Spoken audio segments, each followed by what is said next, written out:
In the cold silence of space, Earth hung like a forgotten ornament, scarred, battered, and left behind. They had called it a verdict of peace, a necessary sanction. But for Daniel Reich, captain of the Archangel, it was exile, pure and brutal. The Galactic Council had dressed it up with ceremonial speeches, diplomatic pleasantries, and artificial regret. But at the end of the day, they had shoved an entire species out of the galactic core and slammed the door behind them. Daniel still remembered the moment humanity's access to hyperlane corridors had been revoked. One by one, the jump gates surrounding Earth had blinked red, then black. No ships in, no ships out. Trade stopped. Support stopped. The ambassadors never returned. Even the synthetics, the Council's beloved neutral emissaries, shut down their relays and left orbit. Earth was alone. The reason? An incident on Cygnus 9, a mining colony jointly operated by humans and Threxian laborers. A brawl turned deadly. A Threxian noble's son got himself impaled by a human exosuit. An accident, Daniel had read in the logs, though no one seemed to care. That one death unraveled everything. The Council held trials that made a mockery of justice. Earth's representatives were silenced, ignored, voted down at every turn. And then came the verdict. Indefinite suspension from the galactic network. Reclassification. Isolated origin species. To them, humanity was a problem that needed to be quarantined. But they forgot one thing. Humans don't die quietly. The Archangel was built during that bitter silence. A super-heavy interstellar cruiser held together by desperation and anger. Not sanctioned by any Earth government, because those had collapsed in the aftermath. It was born out of the ashes by scrap engineers, rogue physicists, deserter admirals, and exiled scientists. A Frankenstein of metal, plasma, and resolve. Daniel stood at the forward observation deck, staring into the endless dark. His face was weathered beyond his 38 years, deep-set eyes scanning the horizon like he expected the stars to blink out on him. A scar ran from his temple to his jawline, a souvenir from the riots in New Geneva during the Food War. He wore no uniform anymore, just black fatigues and a thick coat lined with shielding mesh. Out here there were no dress codes, only survival. Behind him, the ship pulsed with life. Half of it was crewed by trained officers, the rest by former prisoners, mercs, and people who had lost everything. A ship of orphans and outcasts. Yet it moved like a beast, unyielding and hungry. The comms crackled. "Captain, we've completed the scan of Sector 8 Gamma. Derelict Threxian freighter found. Looks ripe." Daniel didn't smile, but his voice tightened with something cold and dangerous. "Send boarding teams. Take everything. Leave a message." He didn't need to elaborate. They knew what he meant. Burn a mark into the hull. A jagged human handprint with 3 words in old Earth script. "We remember everything." The Council believed exile would break them. That without trade and tech and treaties, Earth would rot back into the dirt. But all it did was harden them. They started building their own gates, jury-rigged with stolen schematics and parts scavenged from the black market. They started forging alliances with the fringes, the species the Council deemed undesirable, primitive, volatile. And slowly, system by system, humanity began to spread, not through diplomacy, but through power, through calculated raids, ruthless ambushes, and offers too tempting to refuse. "Let us dock, or we burn your moons." That was the new diplomacy. Daniel didn't care for peace anymore. Peace was what got them stabbed in the back. He cared for one thing, making sure the stars knew humanity was not dead, only waiting. And they were done waiting. As the Archangel turned its engines toward the next system, a trade route near the Merak cluster, Daniel's thoughts drifted to the council members who had stood against him at the last tribunal. The way they spoke in riddles and fake concern, smiling as they voted him and his kind out of existence. One day, he thought, one day we'll return. But not to beg, not to explain, to conquer. He turned from the observation deck and walked to the bridge. "Set course," he said. "Next target's a fuel depot. Council-backed. Make it loud." Because if they wouldn't listen to reason, they would learn to fear the sound of vengeance coming with human engines screaming through space. The silence before the strike was always the worst part. Daniel sat in the command chair of the Archangel, fingers drumming on the steel armrest as the ship cruised under full cloak through the edge of the Merak cluster. Before them lay a fuel depot, CXS-7, a council-controlled facility orbiting an asteroid belt rich with plasma-grade ventonite, the kind of place that kept their fleets running, their empires floating. It was manned by low-tier species under contract and guarded by 3 patrol frigates, nothing fancy. It was supposed to be safe, unimportant. That was their first mistake. "Status?" Daniel asked. Lieutenant Merrick, his weapons officer, didn't turn from his station. "Cloak holding at 98%. Their sensors haven't picked up a damn thing. No distress signals. They're in the dark." "And the boarding crew?" "Gearing up. Alpha and Bravo squads, 40 heads total. They want this one bad." Daniel nodded. "Let them have it. No prisoners, no warnings." There was no applause, no rallying cry, just the cold, unspoken agreement that this was justice. Not diplomacy, not warfare, retribution. He closed his eyes for a moment. Behind them, Earth still burned, not with fire, but with rot. Half the planet was unlivable now. The weather systems had collapsed. Food was rationed by bullets. Nations turned on themselves when the galactic supply chains were cut. The weak died in the streets. The strong looted what they could. And the council? They called it natural selection. Said Earth had failed to demonstrate sufficient moral alignment for reintegration. Like they were some lab experiment gone wrong. But Earth didn't die. It adapted, and now they were out here, in their rusting, weaponized graveyard of a ship, and still moving forward. "Ready jump pods," Daniel said. The Archangel tilted slightly as its lower bays opened. Twin pods, armed with hull-piercing drives and carrying 20 warriors each, dropped from the undercarriage like silent sharks in the black ocean of space. 30 seconds to impact. Daniel stood and walked to the viewport, watching the depot slowly rotate beneath them like a helpless animal. This was the second strike in a chain. First was the Threxian freighter, stripped, tagged, and left adrift. Now this. After this, it would be a comm relay station in neutral territory. They weren't just striking back. They were carving a path. Each move designed to send a message. We are no longer asking. The pods hit. The feed lit up on screen. Helmet cams flickered as the crews breached the depot's hull, storming the corridors. Shouts in multiple languages filled the comms. Weapons fire, screams, the buzz of electrified blades tearing through Council security bots.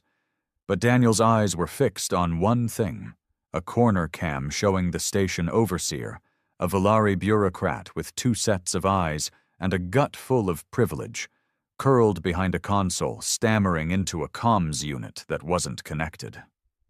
Daniel turned off the feed. 10 minutes later, Marek's voice came through. "It's done. All ours. Station secure. Fuel cells intact. We've tagged it." Daniel didn't ask for a body count. Didn't need to.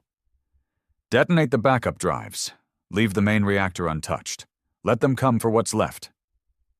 Then he walked down to the lower decks. He liked to be present when his crew returned. It wasn't about celebration. It was about respect. The boarding party staggered in, armor scorched, blood-slicked boots clanging on the floor, eyes hollow but hungry. Some carried spoils, alien tech, council data slates, stolen rations. Others just dragged wounded comrades across the metal floor without speaking. Marek approached. His face was pale, but his voice was steel. They had children in the service decks. Daniel paused. Civilians?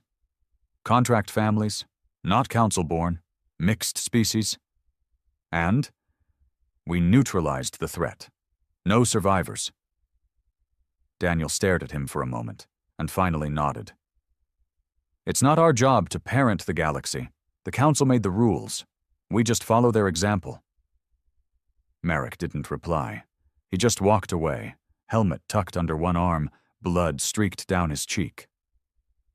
That night, Daniel sat alone in his quarters, replaying the data from the raid.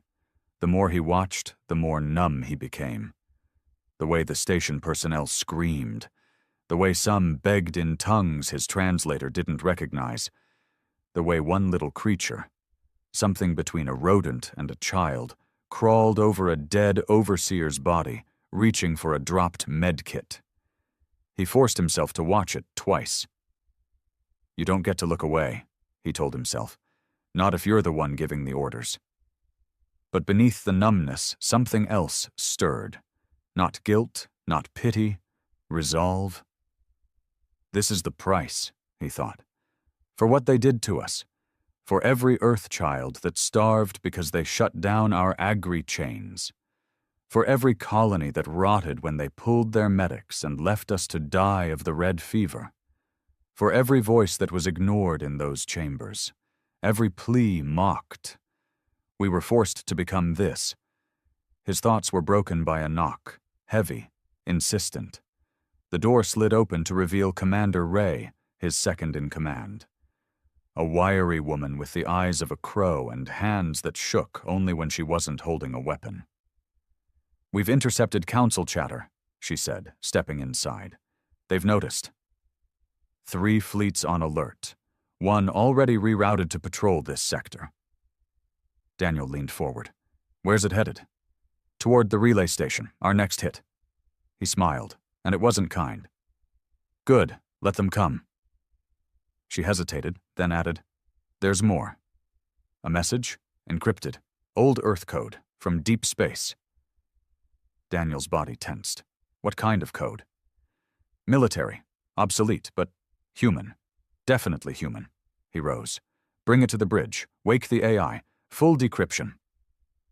20 minutes later, the bridge lights dimmed as the AI core spun up. The ship's main screen flickered with static before settling into green script. Priority read. Signal origin, unknown sector, 01199. XOR, message follows. To any human vessel receiving this, we survived. They didn't wipe us all. We're out here. We're building something bigger, something they can't stop. Find us. End transmission. The room went dead silent. Daniel stood frozen, pulse pounding. He knew that code. It was from the old interstellar navy, long before the Council had strangled Earth's fleets. It was supposed to be dead tech, useless, buried with the last of the old admiralty during the collapse.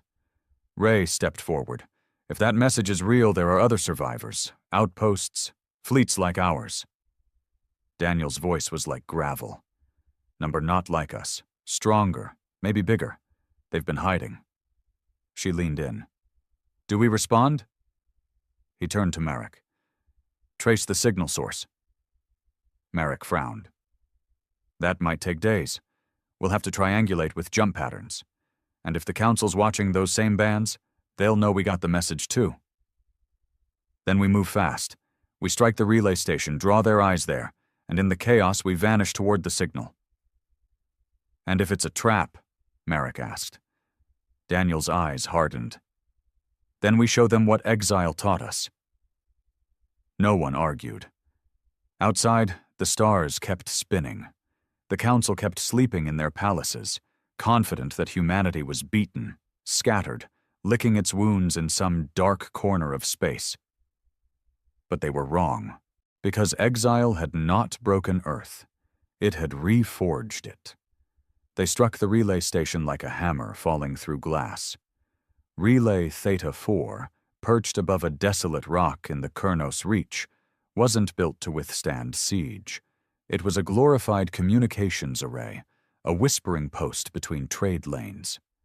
Protected by one Council patrol corvette and a few orbital drones, its purpose was simple: relay orders, monitor chatter, and remind the lesser systems that the Council was always listening. Until Archangel made sure they stopped hearing anything at all. Daniel watched from the bridge as missiles lanced forward from their ship's belly, searing through vacuum in absolute silence before striking the station's outer shield. The shield held for 3 seconds. Then it cracked like old bone. The second barrage followed immediately, not for show, but for destruction. Structural points, power banks, comm spires. They weren't here to capture this one. They were here to erase it. "Status?" Daniel barked. Marek was a blur of efficiency at the console. "Drones disabled. Corvette is retreating. They're calling for backup." "Let them. They'll be late." He moved to the side screens. A live feed showed the relay station breaking apart, internal fires spewing into the void, airlocks ripped open. No boarding parties this time. No marks left behind. This was a surgical burn. Total blackout. He knew the message this would send. Someone out there still had teeth. Someone out there didn't just want justice. They wanted blood. Good. The moment the last piece of the station flared into white-hot debris, Daniel turned to Ray. "Jump drive status?" "Charged and holding. Then jump us. Now full burn to sector 01199X. There was a moment's pause. Marek looked up. "We've never been out that far. That's fringe territory. Past the rim. No charts, no friendly routes." Daniel gave him a stare that stopped questions cold. "We weren't invited to the galaxy. We don't need permission to explore it." With a hum that vibrated in the bones, the Archangel vanished into the dark. The jump lasted 17 minutes. Not long in real space, but time seemed to stretch in jump space. The stars warped, bent like glass underwater. Men often went mad staring out windows during a jump, so Daniel had those sealed. No one needed more ghosts in their heads. When they dropped out, the galaxy looked different. Sector 01199X was dead quiet. No planetary beacons, no patrols, no signs of civilization. Just scattered asteroids, radiation belts, and a dying sun on the edge of collapse. It was a graveyard, beautiful but lifeless, until they picked up the ping. Faint, distorted, but real.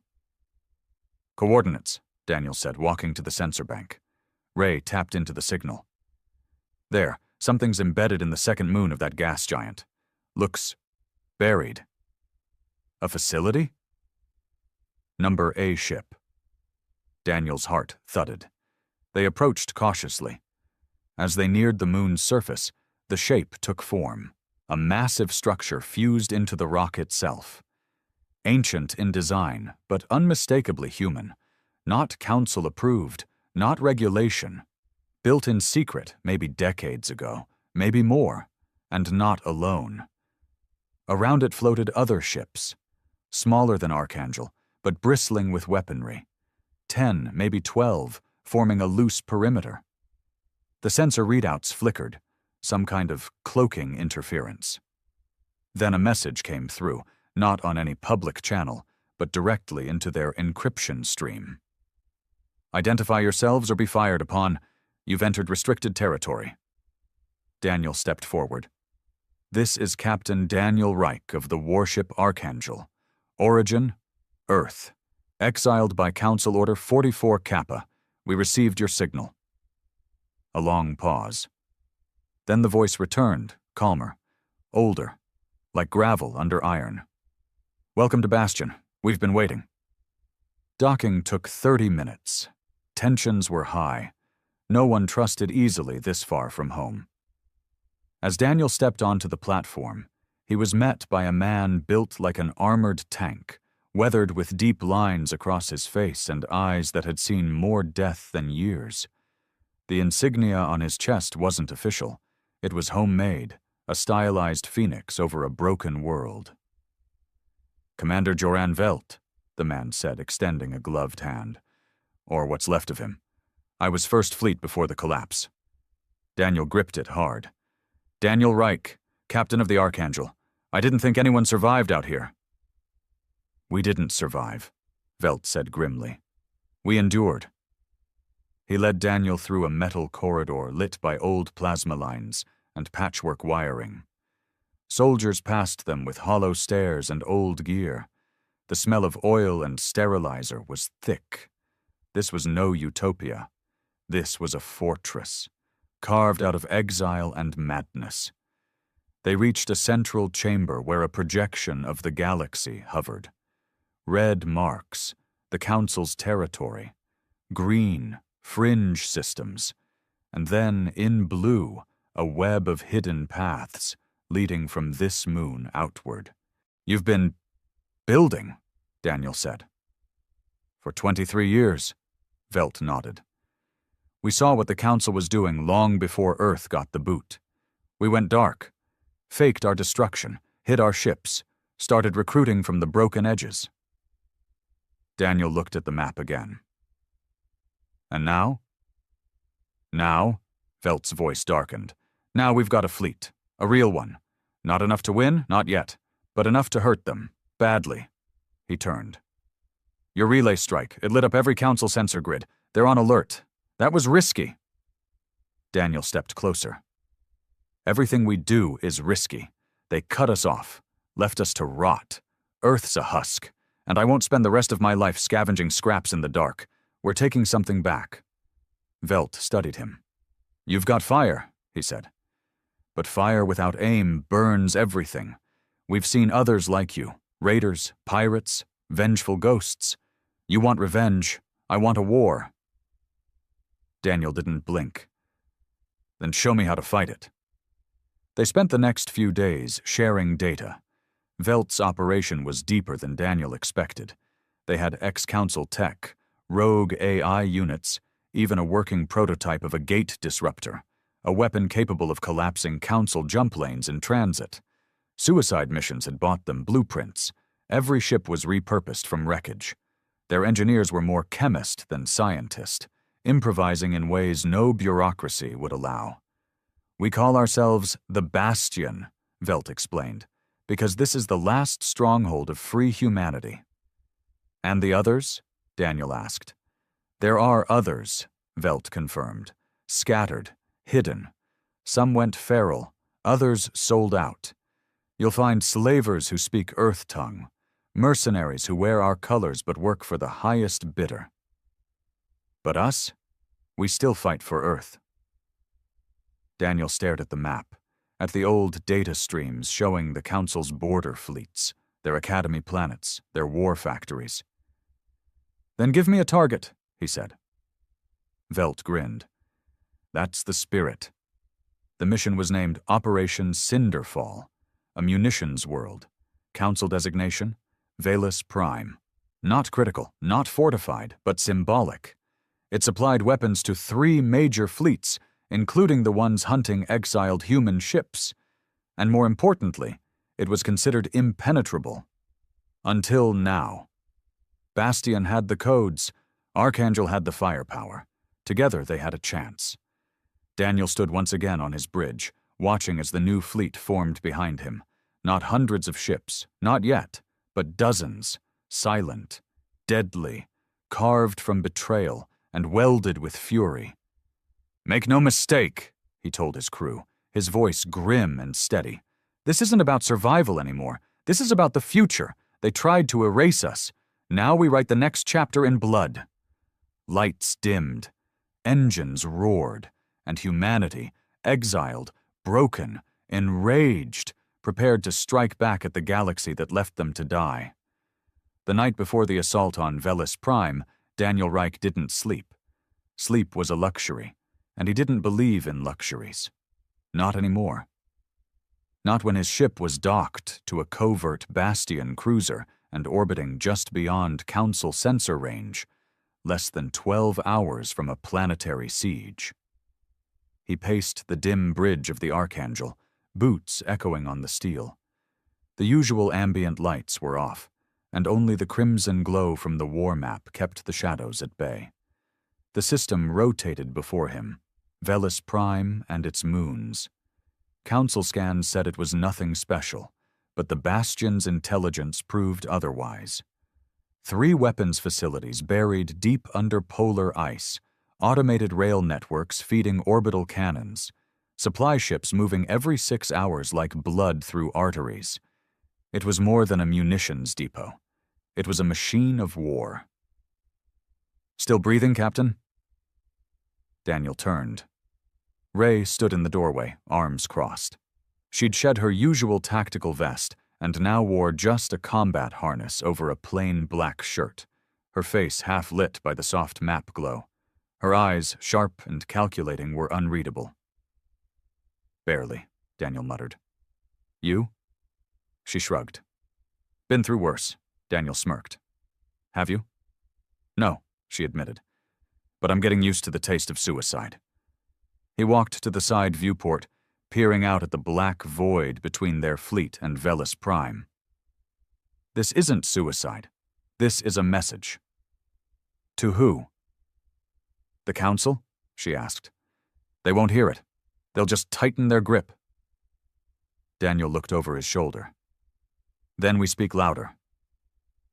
At 0400 hours ship time, the fleet moved. Archangel led the charge, flanked by Bastion warships, the Dagger, Hollow Sun, and Calros. Smaller frigates darted behind them like wolves guarding the pack. The plan was madness, divide and overwhelm. Strike 3 different points at once, force the Council to split their defense protocols. Daniel took his command seat, strapped in, and gave the order with a calm that didn't match the fire boiling inside. "Commence Operation Cinderfall." Engines screamed into life. The ships slipped from their shrouds, breaking from the dark like phantoms. Within minutes, alarms lit up across Velis Prime. The planet's defense grid activated, but too late. Their perimeter satellites, meant to warn them hours in advance, had been disabled days before by Bastion saboteurs. Within 60 seconds, orbital skirmishes erupted. Marek's voice echoed across the bridge. Engaged defensive platforms, their AIs scrambling responses. 1, maybe 2 autofleets coming online. "Let them come," Daniel growled. "We're not leaving." Missiles streaked toward them, hundreds of them, fast, smart, and designed to confuse ECM systems. But Archangel wasn't just any warship. Her hull had been restructured with stolen alien alloys, and her AI had been trained not for defense, but prediction. "Interceptors now!" Daniel snapped. The hull pulsed. Flak cannons fired in rhythmic bursts, intercepting a swarm of incoming warheads with surgical precision.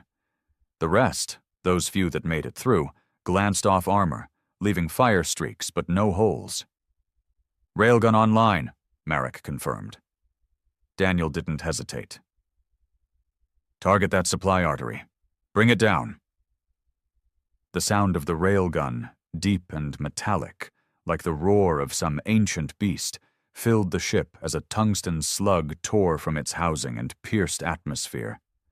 They watched as it slammed into the planetary rail line, the impact blooming like a rising sun across the pole. Ray whistled. "That's going to take years to rebuild." "Good," Daniel said. "Let them feel every second of it." Meanwhile, on the ground, Bastion's drop teams made landfall. The operation was raw, brutal, and costly. Ice cracked under the heat of retro thrusters as soldiers dug their boots into the frozen crust of Velis Prime. They weren't elite Marines or biomodified warriors. They were veterans, survivors, and fanatics, men and women with nowhere else to go and nothing left to lose. Their objectives were simple: breach the 3 facilities, destroy the fabrication cores, and leave behind a calling card. Daniel watched it unfold via helmet cams fed directly to the bridge. He saw Bastion troops laying charges in fuel silos. He saw Council defenders retreating under heavy fire, caught off guard by an enemy they thought extinct. He saw his people, Earth's forgotten, carving their legacy into frozen ground with blood and flame.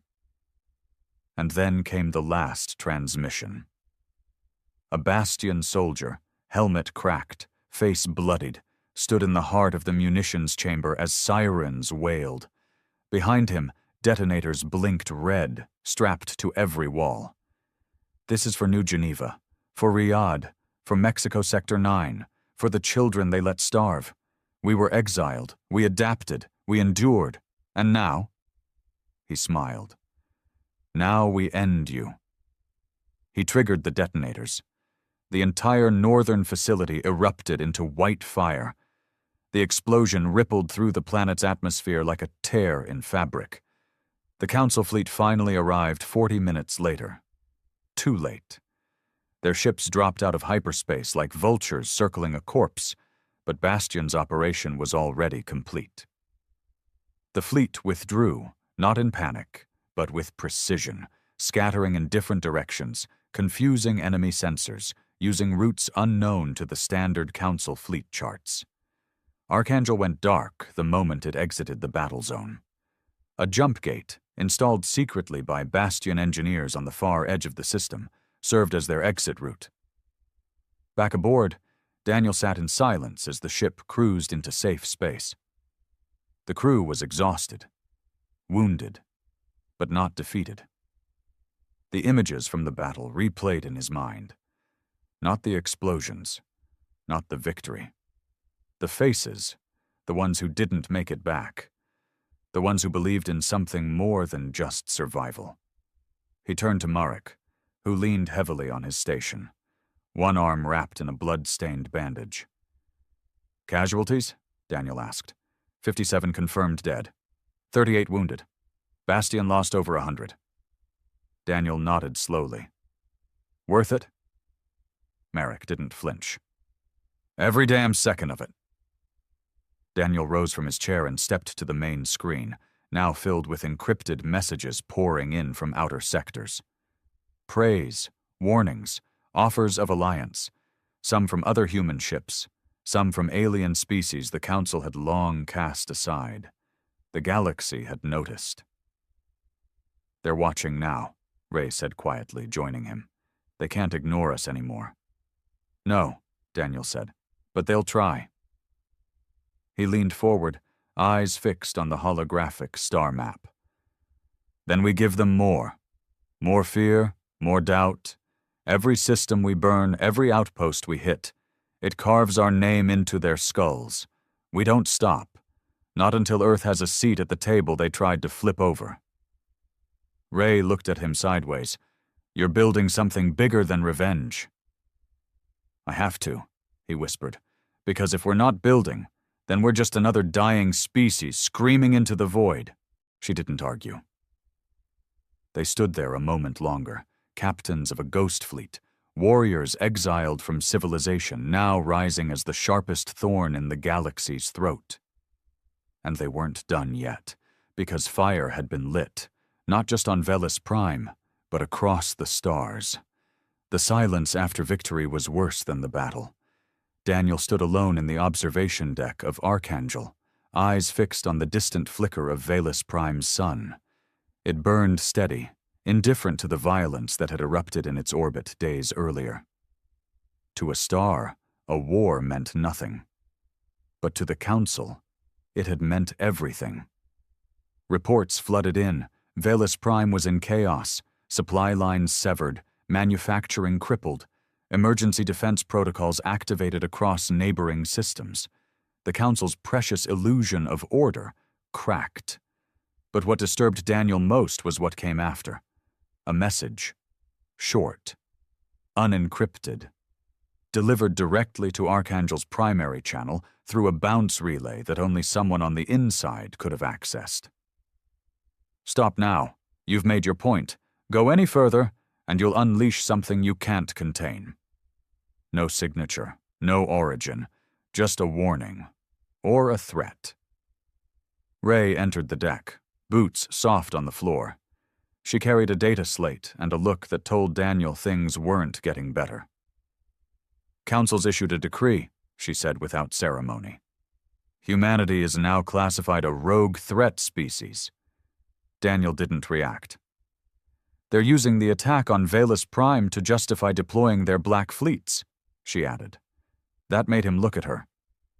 Black fleets? He asked. Those are myths. Not anymore. Bastion confirmed sightings near Sarion's Reach. Heavily cloaked, no insignia, no distress channels. Just weapons.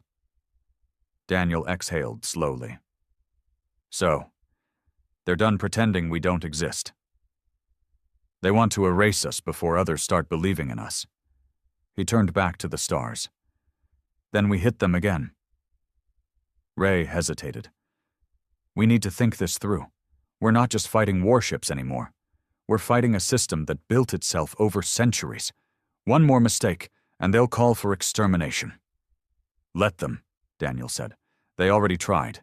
Earth's proof of that. She stepped closer, lowering her voice. We started something, Daniel. A movement. People are watching. Even alien factions. You want fear? Good. But if we don't lead this right, we become exactly what they said we were. He looked at her, and for the first time in days, something flickered in his eyes. Not doubt, but memory. The streets of old Boston during the blackout riots, the food riots, children killed for protein bars, mothers selling everything to get off-world visas that never came. That's what the Council had left behind.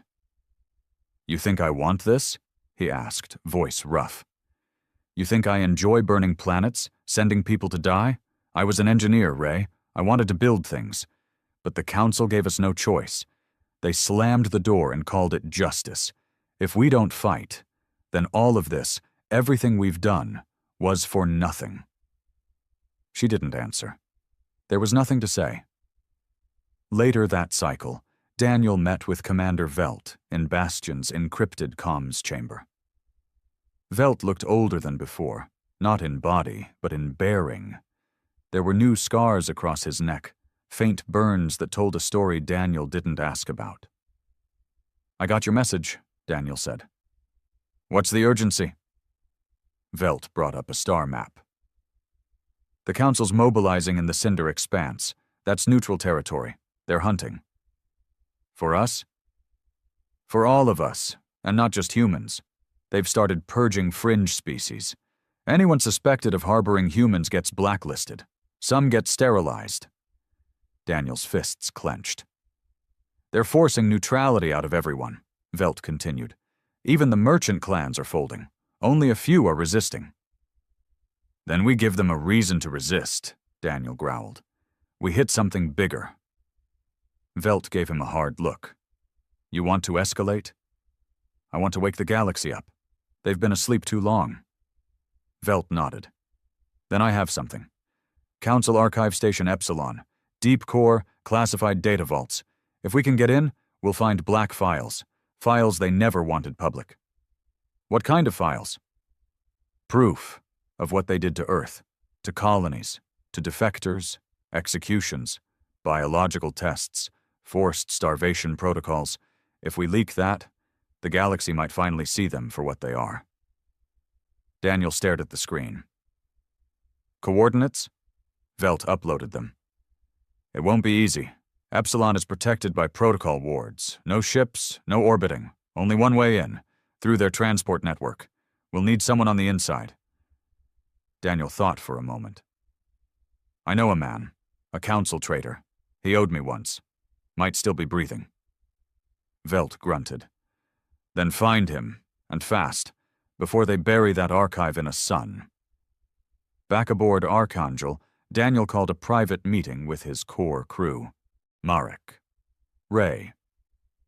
Silo, the mechanic who once designed weapons for the Council before they tried to kill his family. And Kaz, a former trader who'd lost everything to Council asset seizures and now flew like death itself. He laid out the mission. No one flinched. But Kaz leaned forward. "You sure this is worth it, Captain?" "This archive crap? We've done more damage with fire than we'll ever do with secrets."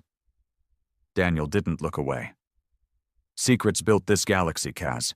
Council doesn't rule through strength. They rule through silence. We break that silence. We break their grip." Ray added, "The galaxy's teetering. Most don't care about humans, but they care about justice. Truth. If we show them how deep the rot goes, we won't be fighting alone." Kaz cracked his knuckles. "Then let's go digging." The search for the traitor, Jeran Voss, took them 3 days. He was living under a false name in a mining colony on Telon 8, drinking himself to death and pretending not to care about the universe anymore. Daniel found him in a bar full of broken men, wearing a fake face and a broken spine brace. "You should have killed me the last time," Jeran hissed when Daniel confronted him. "You should have died with dignity," Daniel replied. But he offered a deal, not mercy. Never mercy. Only one last job, and a promise: help them infiltrate Archive Epsilon, and whatever secrets they found would make Jeran untouchable, even if the Council survived. "You really believe the truth matters?" Jeran asked, coughing. Daniel looked him dead in the eye. "Number but fear does. And the truth is the only thing left that still scares them." As Archangel prepared for the next jump, Daniel stood again in the observation bay, watching the stars shift slowly. He felt it, something changing, not just in him, in the crew, in the galaxy. They weren't just fighting for survival anymore. They were building a legacy, one scar at a time. The sky above Station Epsilon looked like oil, dark, slow-moving, and ready to ignite. Daniel stared through the cracked window of the stolen Council transport ship. His jaw clenched tight. Epsilon spun below them in perfect formation, a pristine white sphere with no visible openings, no docking ports, no landing bays. It hovered in space like a pearl grown in darkness, beautiful, sterile, and impossible to breach without permission. But that's what Jeran Voss was for. He sat across from Daniel, hunched in the pilot's chair, hands trembling slightly. Not from fear, but from years of abuse and whatever low-grade stims he used to keep himself going. Once, Jeran had been the head of security algorithms for the Council's Data Integrity Division, the man who designed the very locks they now planned to pick. "Approach vector locked," Jeran muttered. "A eye handshake initiated. They'll think we're a medical logistics vessel returning from Cygnus 7. "And they won't scan deeper?" Ray asked, tight-lipped. Jeran gave a dry chuckle. "Not unless they're sober, which none of them are, I assure you. Most of the inner core operators drink their lunch." Daniel didn't relax. "How long do we have?" 2 hours. Once we're inside the shell, internal monitors will go blind for about 7 minutes. That's our window to disappear. After that, if we're caught, well, you're familiar with the Council's definition of mercy." Daniel looked back toward the rear of the ship, where Merrick and Silo were checking gear. Compact charges, anti-sensor suits, neural dampeners. Nothing bulky, nothing loud. This wasn't a siege. It was a surgical ghost raid. As they drifted closer, the ship shuddered gently, a sign they'd passed the first of Epsilon's perimeter scans. Jeran held up a small key made from black glass and placed it into the console. The moment it clicked, the ship lurched. Daniel reached for his sidearm on instinct. "Relax," Jeran muttered. "The shell's opening." Indeed, from below, the perfect surface of the station began to segment. Small panels pulling away, revealing a narrow shaft lined with magnetic tethers. "A coffin chute," Jeran whispered. "They only use it for bodies they don't want traced. I figured they wouldn't miss one." Daniel gave him a look. "You're a twisted bastard." "You're the one who came to me, Captain." They descended in near total silence. Once inside the shaft, gravity shifted, locking their boots to the side wall. Ray led the way, planting a small sensor disruptor every 15 meters, just enough to break the station's passive scanning rhythm without triggering a full alert. Marek carried the pulse carbine. Silo had the charge packs. Daniel moved last, sweeping their trail clean. The interior of Station Epsilon was nothing like Daniel expected. There were no guards, no drones, just sterile white corridors lined with sealed doors, each with a numeric code and no labels. The kind of design that only made sense to machines. It was quiet. Too quiet. Duran directed them through an auxiliary maintenance shaft. "All paths converge at the central core," he whispered, "but the data vault sits 20 levels down. We need to bypass at least 3 biometric locks to get there." "And you still have clearance?" Daniel asked. Duran's grin was hollow. "Number. But I have a copy of someone who did." He produced a metal syringe from his coat and injected it into the access panel. For a moment, nothing happened. Then the door hissed open. The air inside was colder, not just in temperature, but in weight. A silence that wasn't absence, but suppression. "This is where the truth lives," Duran muttered. "Everything the Council didn't want anyone to know. War crimes, betrayals, internal dissent. Things they did even to their own species." Daniel felt a slow rage crawl up his spine. "Let's rip it open." The vault chamber was enormous. Dozens of hexagonal columns extended from floor to ceiling, each humming with light and data. Duran moved fast, interfacing with the master console at the far end. Silo deployed a security net around them while Marek stood watch. "This thing houses petabytes of encoded logs," Duran explained. "It'll take hours to copy. But I'm not just copying. I'm injecting a live virus that'll piggyback on council-wide network updates. Once we leave, it spreads." Daniel stepped beside him. "What's in it?" Duran paused. "Let's find out." He tapped a command. One of the columns dimmed, revealing a playback screen. The first video showed an Earth colony, lush, full of life. Children played near a food station. Council envoys smiled at the camera. Then the scene shifted. The envoys left. The food stations shut down. Armed drones patrolled the perimeter. The colonists began to die. No reason was given. No war. No protest. Just starvation. A caption blinked on the screen. Reclassified test environment. Subject: Resource withdrawal compliance. Daniel turned away, fists clenched. Another file loaded, this one a meeting log between high-ranking council members. "We can't risk another uprising like on Earth," one of them said. "The humans are dangerous when cornered.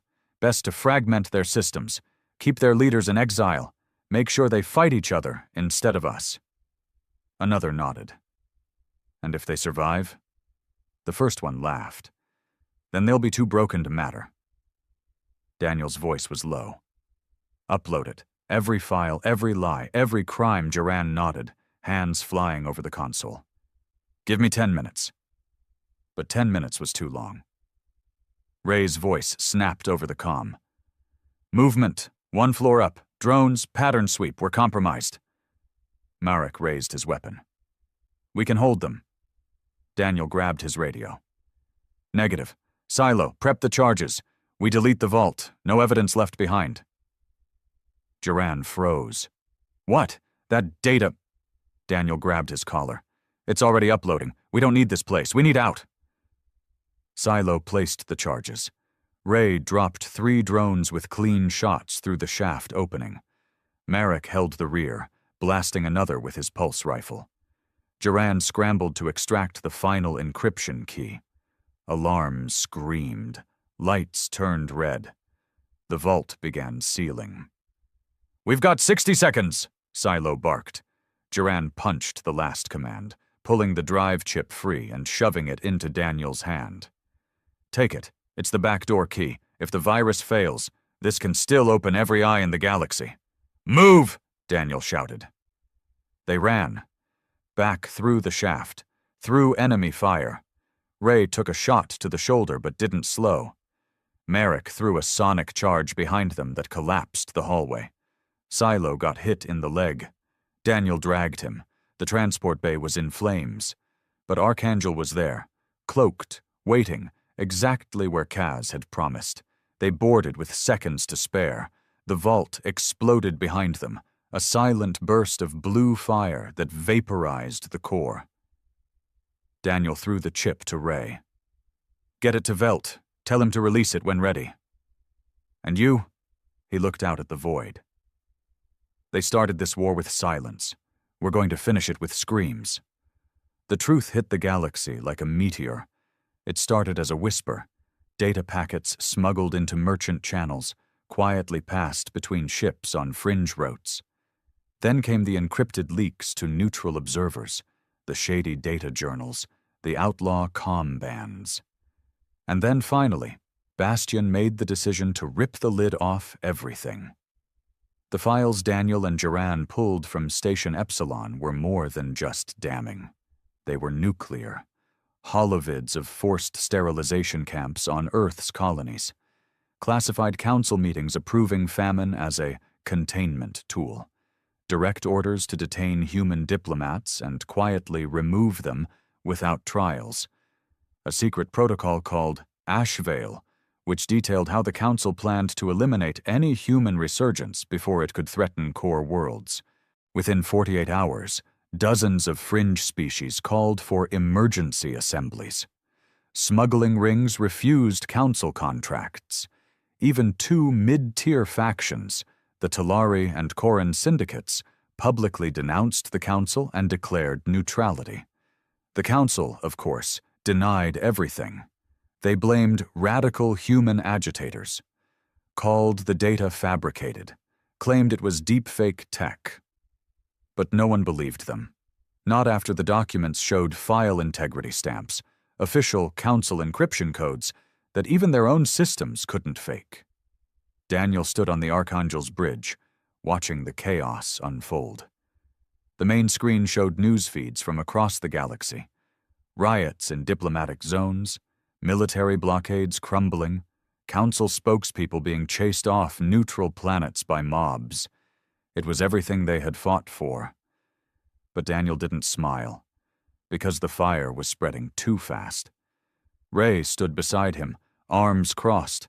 Her wound was still healing, and the scar on her face gave her a colder look than usual. They're cracking, but so are we. He glanced at her. Explain. She handed him a data slate. Bastion's eastern cell just broke contact. Velt says they were ambushed. Someone tipped the Council. Daniel narrowed his eyes. Saboteurs? Or traitors, she said grimly. They're starting to panic, Daniel. Some of our allies want to hit another target. Others want to negotiate. We don't negotiate, he snapped. Ray didn't flinch. Then we may be alone soon. Daniel turned back to the screen. So be it. 2 days later, Daniel met with Velt face-to-face on Bastion 4, a rocky moon base dug into the side of a crater and shielded from orbital scans by dense metals and solar interference. Velt looked thinner, angrier. The pressure of leadership was starting to corrode his patience. We lost 3 supply freighters last week, Velt said, his voice gruff. Council dogs are patrolling with new stealth tech. We don't even see them coming. Daniel nodded. We need to start building outposts, places they can't touch. Velt shook his head. That takes time, people, trust, and right now trust is in short supply, even among our own. Daniel leaned forward. There's more. Velt sighed and rubbed his forehead. There's always more. Daniel placed the backdoor key drive, the one Duran had risked everything for, onto the table.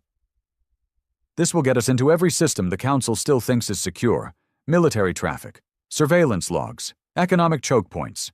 We hit their arteries next. Velt stared at the drive for a long time. You're escalating this into a full war. They declared war when they starved our colonies. Velt didn't argue, but then he added something that hit harder than Daniel expected. Duran's dead. Daniel blinked. What?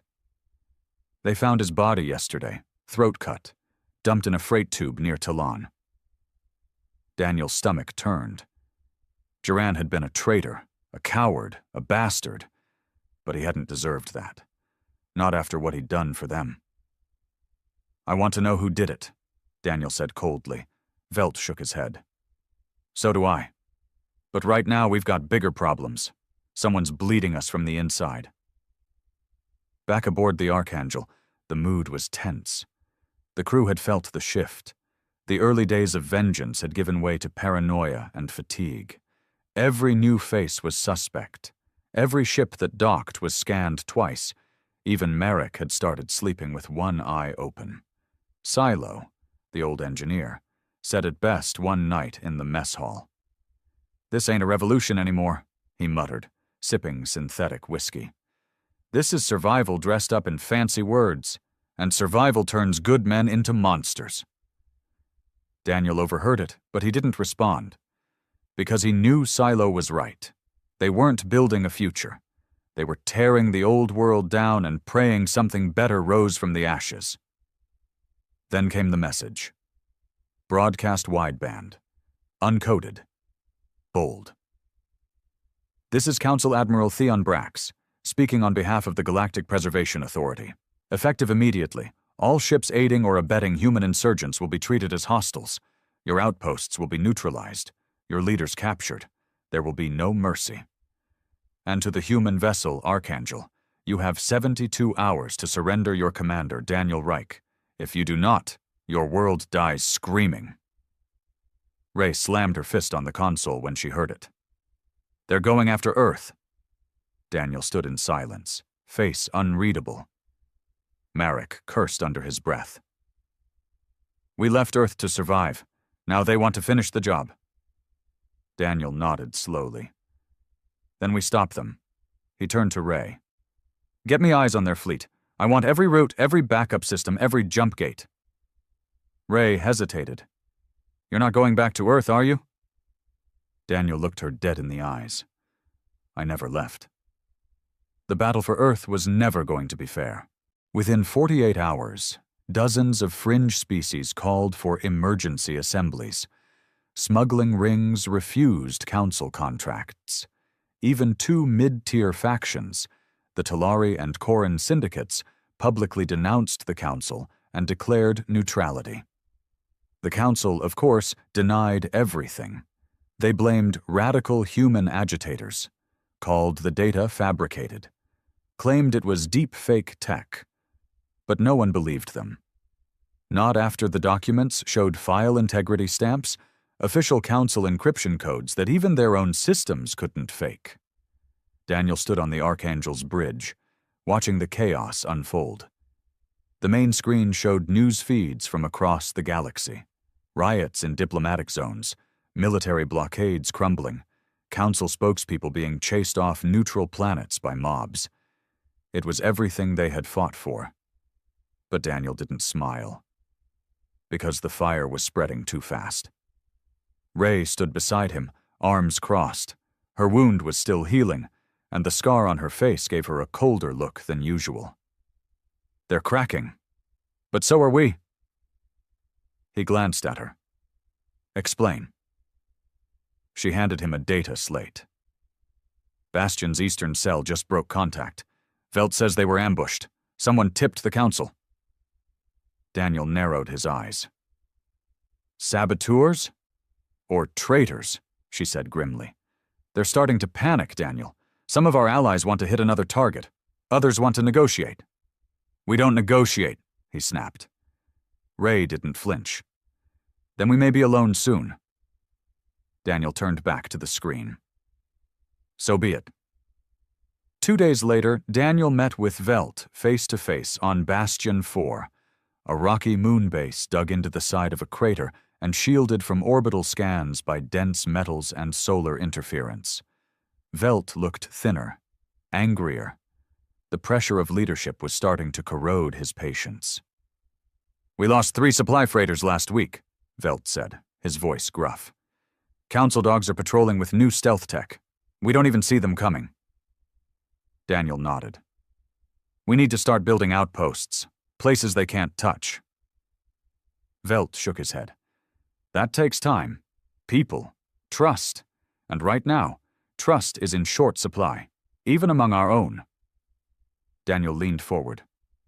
"There's more." Velt sighed and rubbed his forehead. "There's always more." Daniel placed the backdoor key drive, the one Duran had risked everything for, onto the table. "This will get us into every system the Council still thinks is secure. Military traffic, surveillance logs, economic choke points. We hit their arteries next." Velt stared at the drive for a long time. "You're escalating this into a full war." "They declared war when they starved our colonies."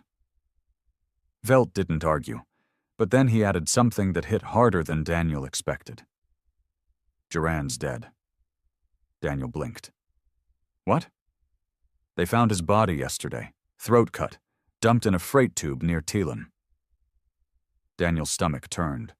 Duran had been a traitor, a coward, a bastard, but he hadn't deserved that, not after what he'd done for them. "I want to know who did it," Daniel said coldly. Velt shook his head. "So do I. But right now we've got bigger problems. Someone's bleeding us from the inside." Back aboard the Archangel, the mood was tense. The crew had felt the shift. The early days of vengeance had given way to paranoia and fatigue. Every new face was suspect. Every ship that docked was scanned twice. Even Merrick had started sleeping with one eye open. Silo, the old engineer, said it best one night in the mess hall. "This ain't a revolution anymore," he muttered, sipping synthetic whiskey. "This is survival dressed up in fancy words, and survival turns good men into monsters." Daniel overheard it, but he didn't respond. Because he knew Silo was right. They weren't building a future. They were tearing the old world down and praying something better rose from the ashes. Then came the message. Broadcast wideband, uncoded, bold. "This is Council Admiral Theon Brax, speaking on behalf of the Galactic Preservation Authority. Effective immediately, all ships aiding or abetting human insurgents will be treated as hostiles. Your outposts will be neutralized, your leaders captured. There will be no mercy. And to the human vessel Archangel, you have 72 hours to surrender your commander, Daniel Reich. If you do not, your world dies screaming." Ray slammed her fist on the console when she heard it. "They're going after Earth." Daniel stood in silence, face unreadable. Marek cursed under his breath. "We left Earth to survive. Now they want to finish the job." Daniel nodded slowly. "Then we stop them." He turned to Ray. "Get me eyes on their fleet. I want every route, every backup system, every jump gate." Ray hesitated.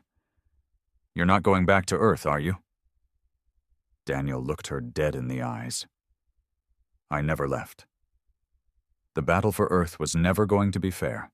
The Council's Black Fleet was already en route, a dozen Dreadnought-class carriers, equipped with orbital shatter cannons and high-atmo bombers. Their plan wasn't occupation. It was erasure. But Daniel had other plans.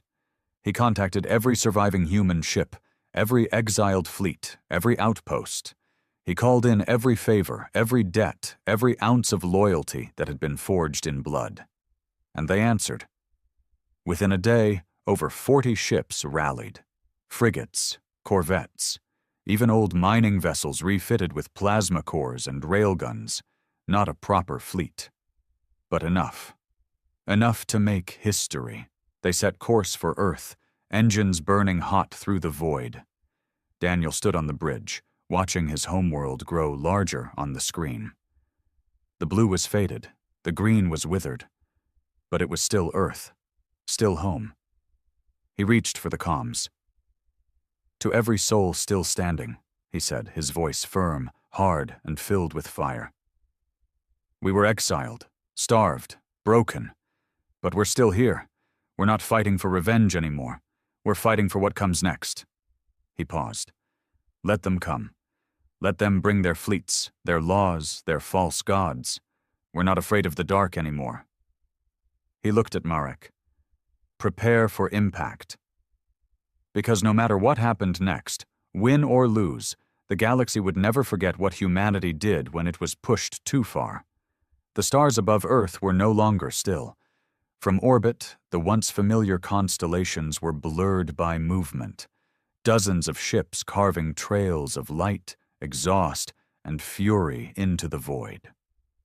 The Black Fleet loomed overhead, a celestial executioner, its hulls blacker than the void around them, armed with weaponry designed not for war, but obliteration. But between them and Earth stood humanity. Ragtag, unwanted, outnumbered, but not broken. The Archangel led the charge. Inside the bridge thrummed with energy. Daniel Reich stood at the center, wrapped in silence, watching the enemy form up like a wall of death. His face was hollowed by months of war and sleepless nights, but his eyes burned with something sharper than rage. "Purpose." "Report," he ordered. Marek's voice was calm. "Black Fleet's in full deployment. 12 dreadnoughts, 14 frigates, fighter wings forming up. They're not waiting." "Let them come," Daniel said. "Human fleet's moving into formation," Ray confirmed. 3 sectors in full sync. Bastion reinforcements arriving in 5 minutes. Daniel looked at her. "Tell them to hold the flanks. We cut straight through." Her brow furrowed. "That'll leave us exposed." "I know." He turned towards the forward screen. Earth slowly filled the frame, beautiful and battered. A planet that had once begged for salvation, now standing as the battleground for the truth. He opened the comms. "This is Captain Daniel Reich, Earthborn, exiled by force. Today we take back what they tried to bury. This is not about hate. This is about memory. We remember who we are. We remember what they did. And we are done running." He closed the comm and said quietly, "Fire all forward weapons."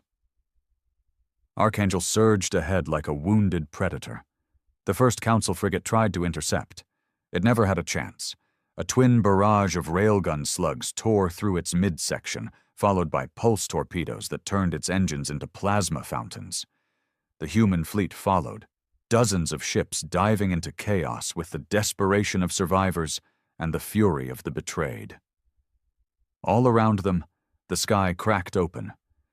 Fighters screamed through narrow gaps, tearing into each other in tight dogfights.